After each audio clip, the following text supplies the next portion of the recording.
Hello friends. जैसे कि हमने अपने लास्ट लेक्चर में डिस्कस किया था चंद्रगुप्त मौर्य के बारे में, जिन्होंने चाणक्य के मार्गदर्शन में नंद वंश का अंत कर उस पर मौर्य वंश की स्थापना की थी। तो वहीं आज हम उनके उत्तराधिकारी बिंदुसार के विषय में बात करने जा रहे हैं। तो चलिए शुरू करते हैं बिंदुसार की कहानी। चंद्रगुप्त मौर्य जब भारत देश के सम्राट बने तो उन पर कई बार विष कन्याओं के माध्यम से आक्रमण किए गए।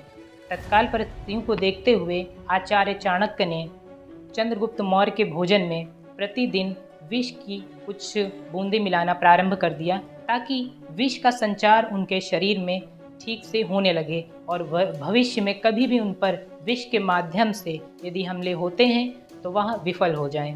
हालांकि इस विषय में अधिकतर लोगों को कोई जानकारी नहीं थी।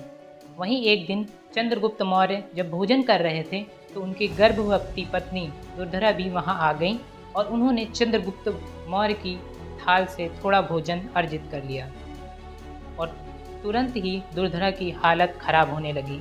और जब इस विषय में चाणक्य को जानकारी मिली तो वह समझ गए कि दुर्धरा को बचाना अब बहुत ही मुश्किल है। तो उन्होंने उसी समय एक तलवार के माध्यम से दुर्धरा के गर्भ को काटकर उसमें से बिंदुसार को सकुशल बाहर निकाल लिया और इस प्रकार बिंदुसार को ऑपरेशन के माध्यम से जन्मे पहले बच्चे के रूप में भी जाना जाता है। वहीं दूसरी ओर इस प्रक्रिया के माध्यम से ही उस बच्चे का नाम बिंदुसार पड़ा। कहा जाता है कि दुर्धरा के गर्भ में ही विष की एक बूंद बिंदुसार के माथे पर पड़ गई, जिस कारण उनके माथे पर एक काला निशान बन गया और यही वजह रही कि चाणक्य ने उनका नाम बिंदुसार रख दिया। तो दोस्तों, चलिए हम बिंदुसार के शासन व्यवस्था के बारे में कुछ बात करते हैं।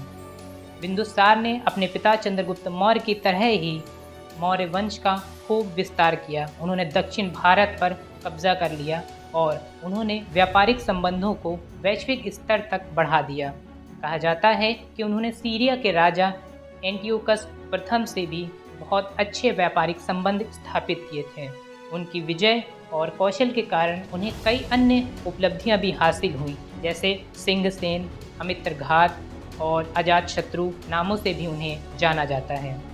बिंदुसार ने 297 ईस्वी से 272 ईस्वी तक सकुशल शासन का कार्यभार संभाला और अंत में वह स्वर्गवास को प्राप्त हुए। तो दोस्तों, यह कहानी रही बिंदुसार की और अब हम अपने अगले लेक्चर में उनके उत्तराधिकारी सम्राट अशोक के विषय में बात करेंगे। तब तक के लिए थैंक यू एंड जय हिंद।